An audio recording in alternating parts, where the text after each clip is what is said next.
Today, I'm listening to Brad Mehldau, who's a jazz pianist, I believe, playing some Bach pieces. And this one is called Rondo. So I haven't done a whole lot of classical music analysis yet. So I'm intrigued. And I don't know if I know this one. I don't know if it's like one of Bach's most popular or something I've never heard before. So let's take a listen.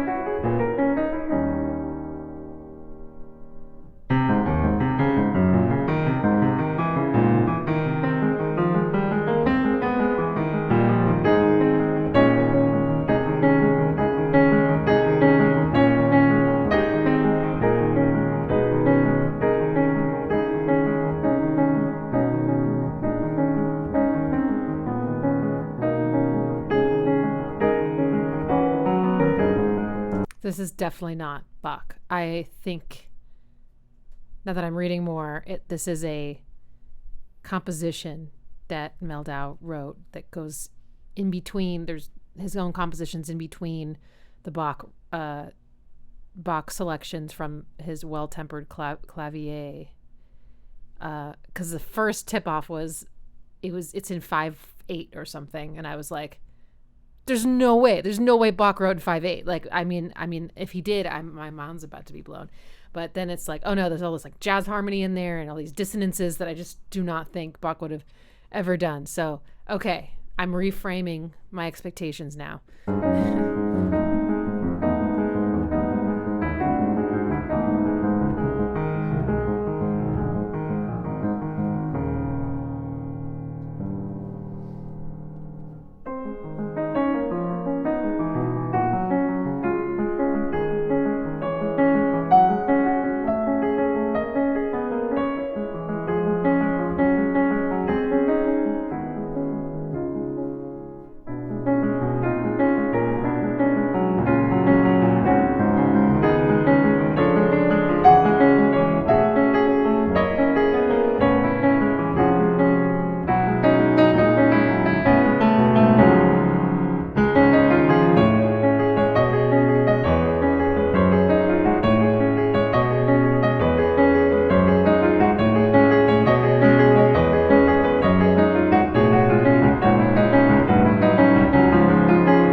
I've heard something by Brad before. He was doing a cover of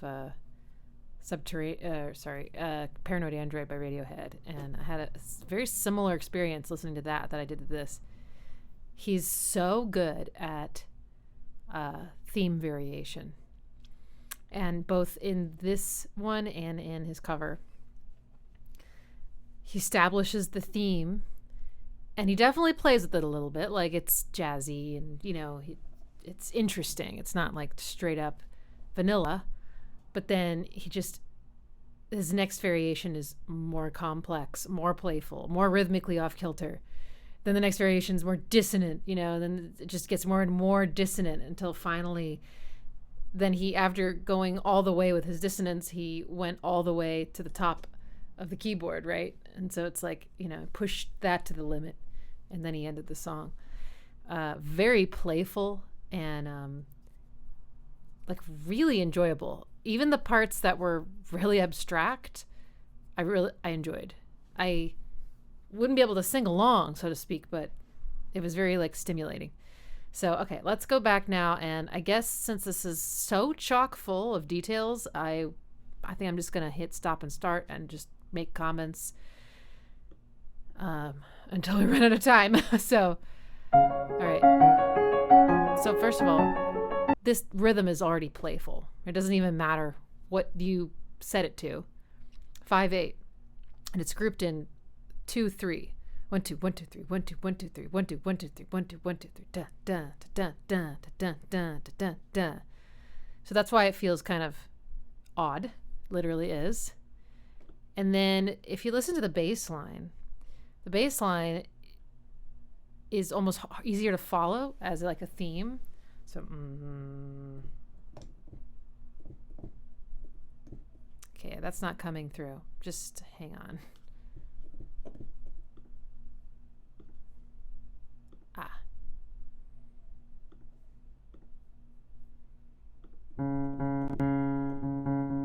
There we go. A little bit on the quiet side. Okay, so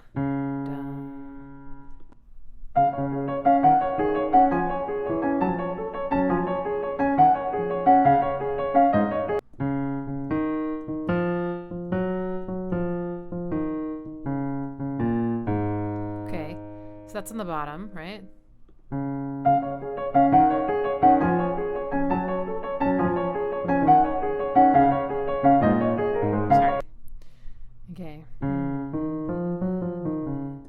Very classical. And on the top it sounds like arpeggios, like chord arpeggios, which is just taking a chord and sequencing it instead of playing it all at the same time, like you go. Okay, so but that note at the top is really stuck out to me, because at first it just sounds like C sharp major. Sorry.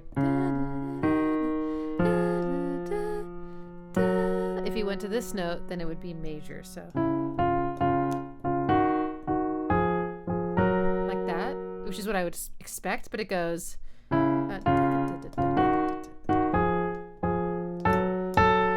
this one, and I think that's the flat 6 note. So it's a note that comes from the minor scale, and so it just draws a lot of attention to itself. It has a really heavy, kind of mysterious sound.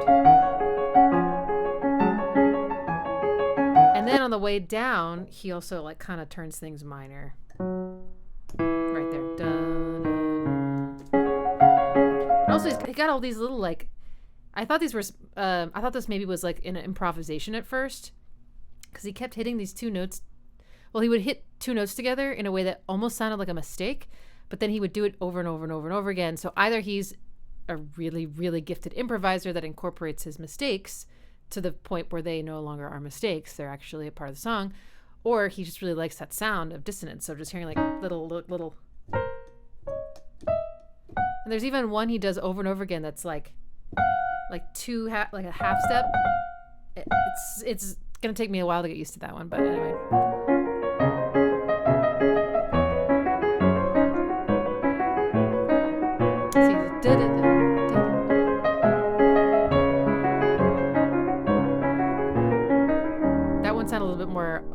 minor slant on everything.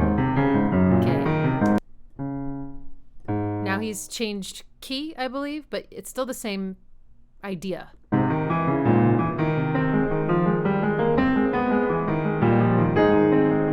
there's like, yeah, a mixture of kind of major and minor, which is called mode mixture.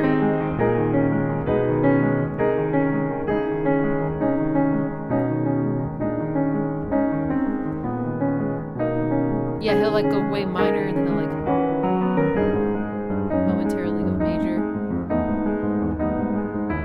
Now he's going chromatic. Really low. So it's great because he basically has this theme, and it kind of has what I would call a half cadence. So at the end, let's say we're back in this key.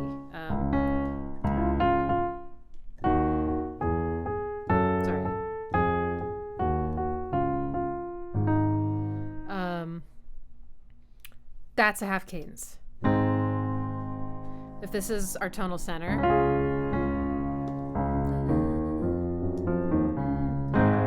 this is called the dominant chord, which is a very, very classical thing. Like all these names I'm saying, major, minor, dominant, tonic, all that came from Western tonal harmony music theory. So this is called the dominant chord, and its job is to lead you back to your home chord. But if you end a phrase on the dominant and you don't return home, then it sounds like you are it's a half finished cadence. So this whole idea ends on a half cadence, which is perfect for looping variations, right? Because it feels like you have to start over now. Like you can't just leave us here. You can't just end the song there. You gotta go back home.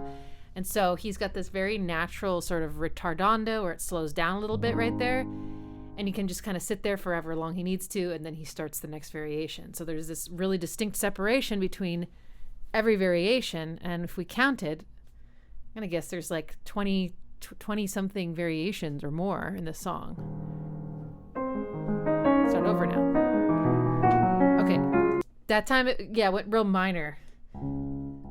And also in a different key.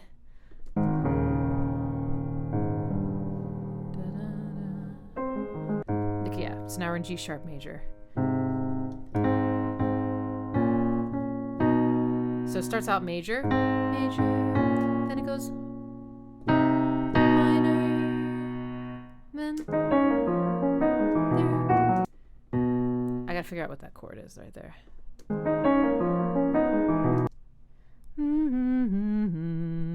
Okay, I think it's a seventh chord.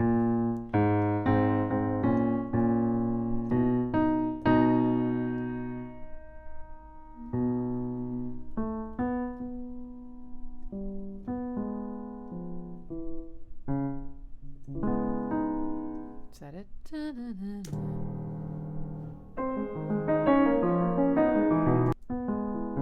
No. Anyway, I think it's a seventh chord. I just think that's nice. I like that sound. You notice his arpeggios now are on the left hand. They're lower, and then the da da da da da da da melody from before, like this, seems to be on the right hand. So that's a nice variation. And then also his arpeggios now are like, they're like going down and then coming back up instead of like all doing the same direction. So there's like a kind of a neat, like climbing the stairs and then coming back down kind of feeling, or like moving forward, I guess. It's kind of a neat feeling. Things are going to kind of, yeah, it's just when it feels like it's kind of switched to minor, he'll go back to like a really clear major tonality, which warms things up. So it's just an incredible balance in the tone. Minor, major. Okay, now things are starting to get more abstract already.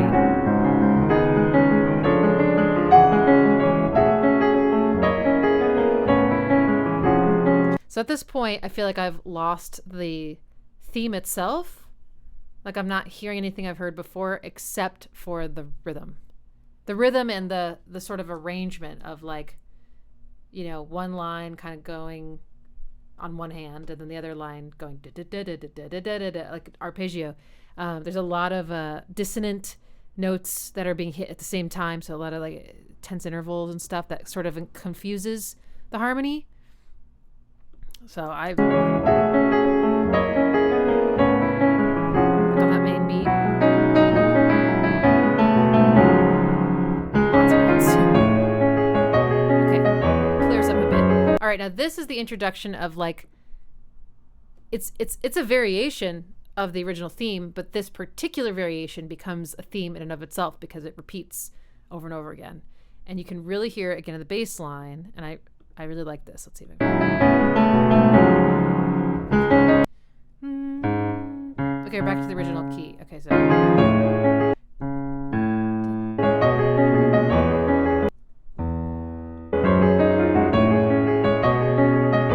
okay, so I love this because it starts here, then it goes to the flat 6, my favorite. Then it goes up to flat 7, then all the way down to E, then let me set these to chords so that you can really hear what I'm talking about. So it starts here, then it goes.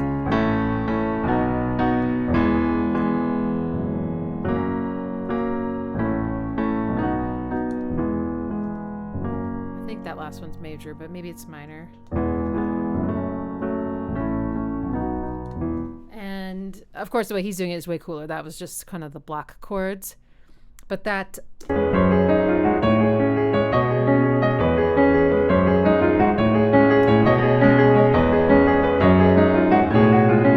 Okay, it already changed. Let me go back.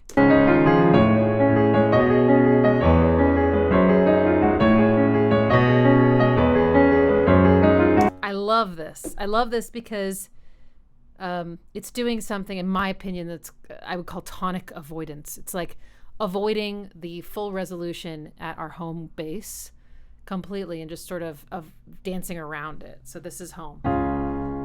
It's going here, here, here, back here, back here, but not ever actually giving us the period at the end of the sentence. So it's just like a run-on sentence. It's absolutely beautiful. So that part really stuck out to me listening to the whole thing. So you can hear the little bring, bring, the little tense notes that he's hitting at all these accents, right?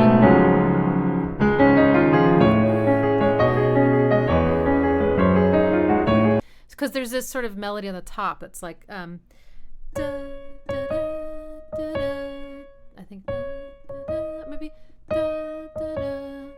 It's just these two notes, but he goes like, da, da, da, and hits this major second together.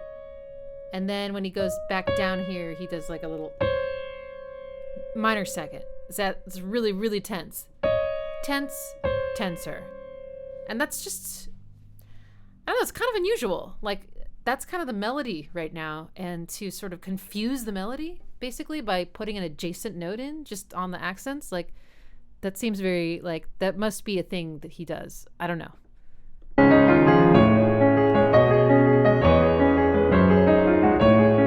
Oh. Is it this one? Anyway.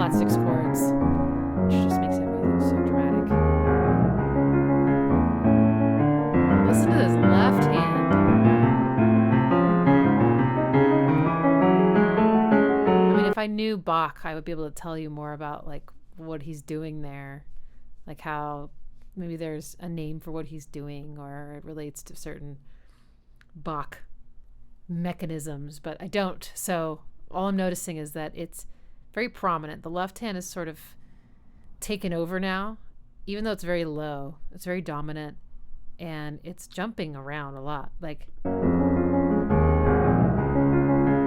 here. It almost reminds me of what happens when you sort of like say you outline a chord in one direction, like say like that, but then the second time, instead of going like the same pattern, you go like, oh, that's the wrong chord. And you would like go like a lot higher or something and approach the chord from a different register, so that it kind of goes do do do do do do do do do instead of like be like, I don't know. I think it's really fun. It makes me kind of want to like follow along the contour with him.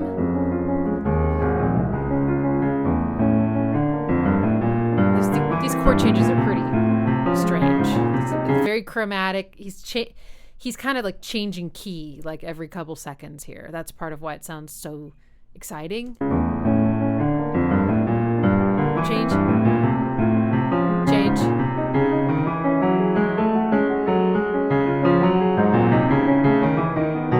God, how can he keep track of the switch to major and minor? It's just every other chord. It's incredible. I don't. Oh, okay.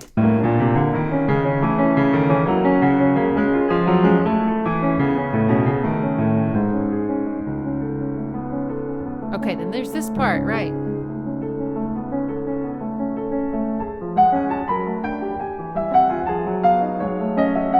Interesting. So he introduced this little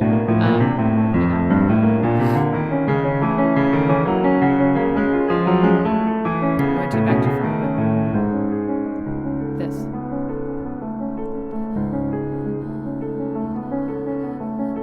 That theme is going to come back later, but he just kind of teases it, and then he goes to the ultra dissonant version of the main theme.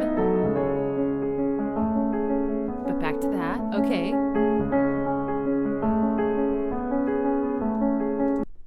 I feel like that's simple enough I can actually figure it out.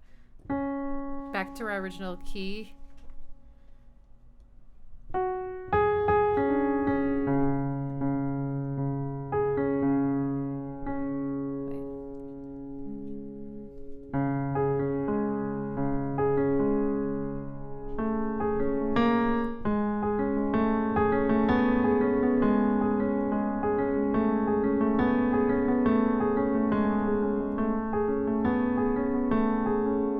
He's got like the same two notes on top, but then he changes those.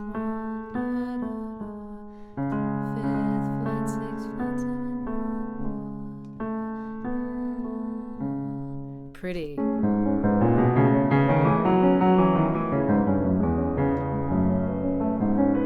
Okay, so that's why.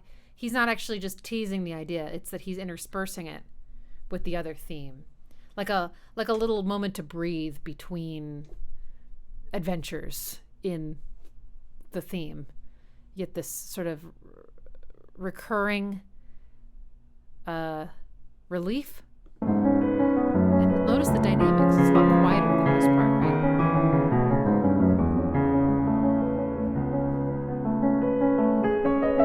In fact, I think it's actually being played under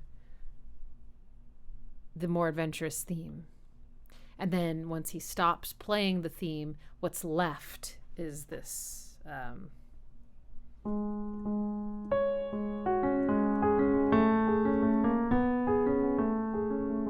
course, he's doing it somehow with one hand because he's very skilled. I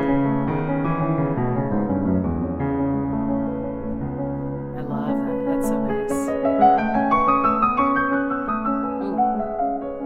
Okay, got real bluesy right at the end there, but before that it was kind of chromatic. It's very jazzy. Oh, I love that. Dun, dun, dun, dun. Nice little cut. How's he doing this? How's he doing?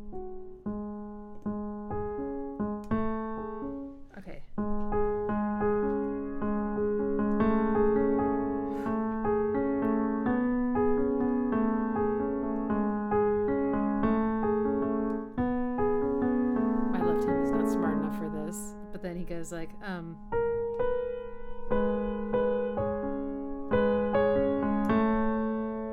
or something like that. What is it? Dun, dun, dun, dun. Dun, dun, sorry. Dun, dun, dun, dun, dun, dun. So pretty.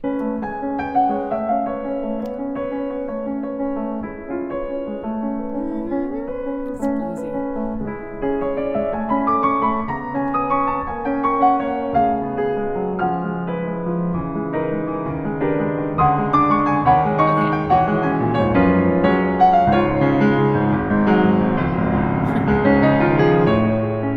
Back to that flat six chord. That's the killer one.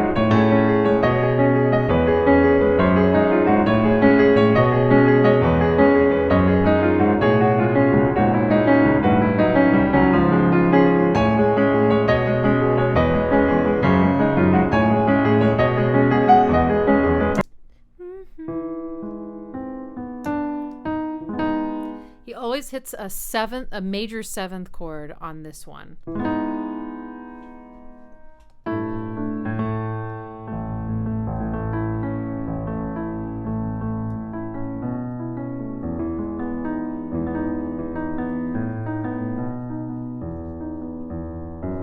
I can't tell what's on the top. Hang on.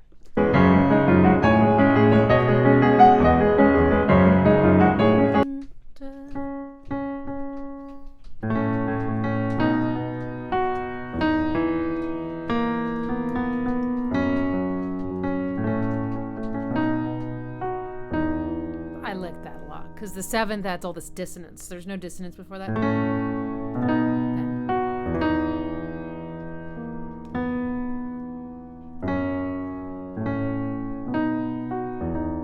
It's really pretty. Okay,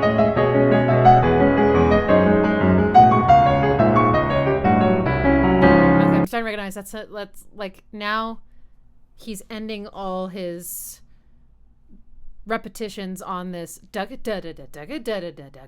he kind of goes this chord, then this chord, then this chord. It's very jumpy, but it always goes down, and then he ends on this chord. So it's not a half cadence anymore. He's actually ending on our home chord, and it's always major. It's got that warmth to it. But then he's starting over on flat six chord. So it still has this feeling like it could kind of keep looping. I don't know.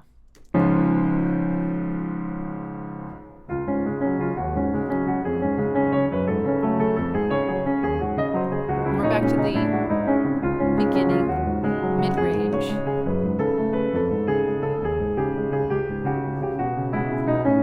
Okay, right there things got very, very chromatic. So they took a turn.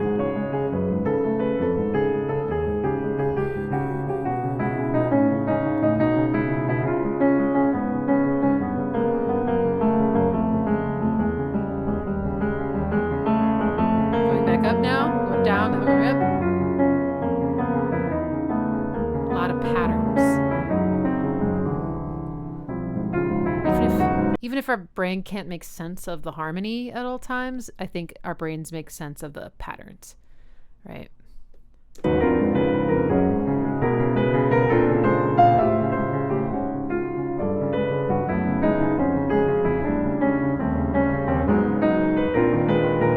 Like it's the rhythm now.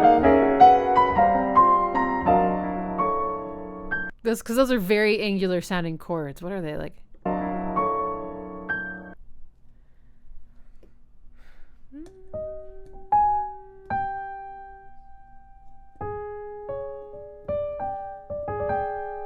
That kind of chord. It's like really dissonant and like sounds like stacking things on top of each other as opposed to like harmonious. What I love about this part is that so now it's in this range. Sounds so nice and crystal clear. But this reminds me of like Debussy, you know, maybe some Satie, and yet it's just a mashup of harmony. It's so dissonant. They would never get to this point, but it sounds like a caricature almost of them, but it's still reminiscent of them. So anyway,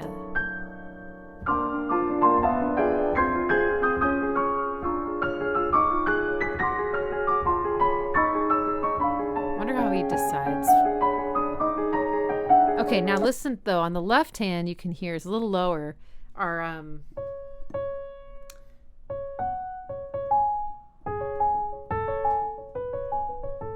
idea has come back, but maybe it's a little voiced a little differently. Wait.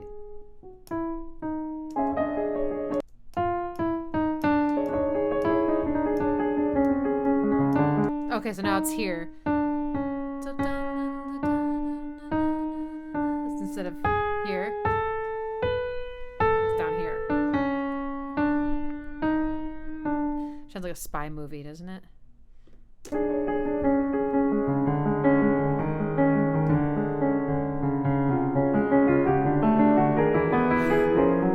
This sounds like when you step on Legos in the middle of the night. I don't know. Like a really playful, sweet melody that's been corrupted somehow, but like in a kind of sort of bumbling way. Except for him, it's completely intentional. It's very playful. Okay, see, he started and then he stopped it, kind of like let's try again. I don't know. Let's see if I can. Let me start over.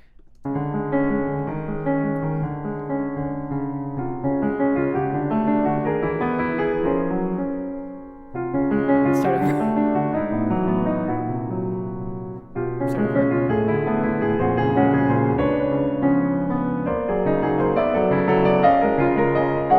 Yeah, so like every one of the melody notes had a major second harmonizing with it. So fun.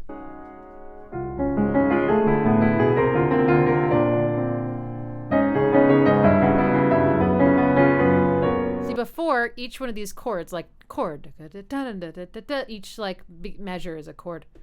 Each chord was they're related to each other. They're in the same key. They have established relationships.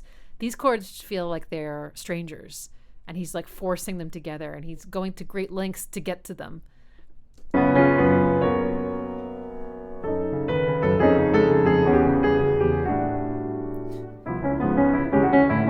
that was so jazzy.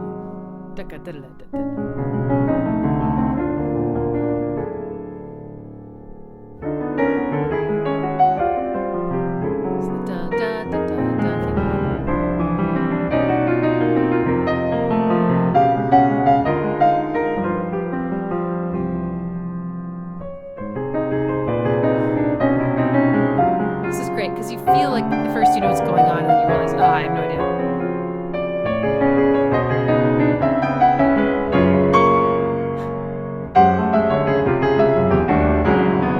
Just enough of his harmony is familiar and recognizable as like a chord that we know. Just enough of it to keep us like thinking that we can follow, or thinking that we know what's going on, or enjoying the ride, right? Like there's some level of recognition and relationship that we feel listening to this, or at least that I feel, amongst a sea of like seemingly patternless, random, disorganized sound. I'm not saying it all sounds that way, because there's the pattern of the rhythm for sure. It's keeping it together, but it's like, yeah, just enough to keep me hooked. Like this chord, that one, like I recognize that, like dun, like as kind of this chord, like at the end of a cadence. Then he hits you again with that one at the end, and you're like, oh, okay, yeah, I know it's up, and then you're like, no. Okay, back to my favorite part, right?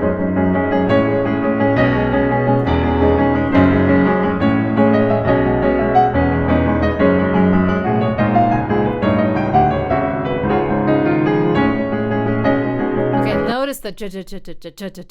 So anyway, that's kind of a more exciting way to organize things rhythmically, right? Instead of just arpeggios, dun dun dun dun. Now it's right?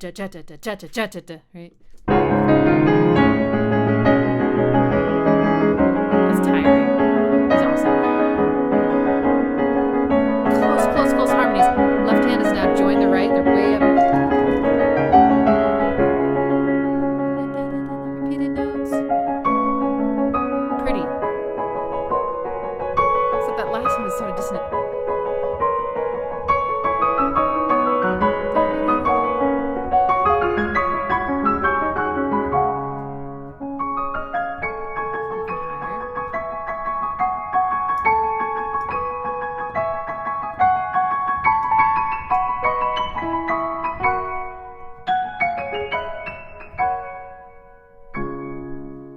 thought it was over here. Honestly, I thought that was the end. Back to the beginning.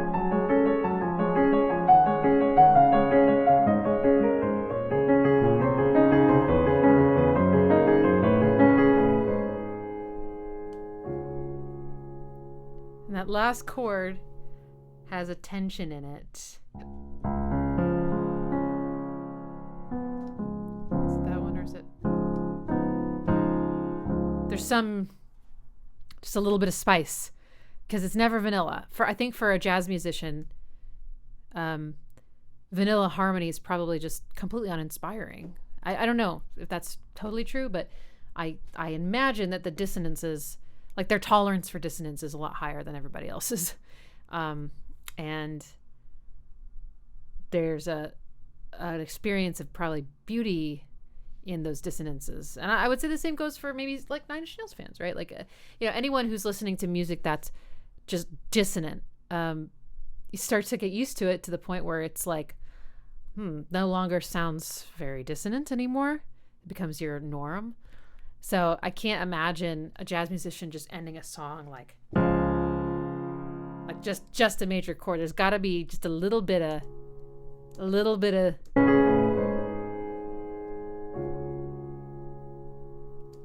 it could just be the sustain left over from the previous chord, but that was intentional. Sustain is not talked about very much, I feel like, when teaching music, listening to music, analyzing music, except it's like an incredibly important part of piano playing. It's more than just an expression tool. It actually influences harmony, note duration, right, and length, articulation. It's so much more. So he chose to leave the sustain pedal on that last chord, and I guarantee you that was on purpose, which creates that tension. Wait.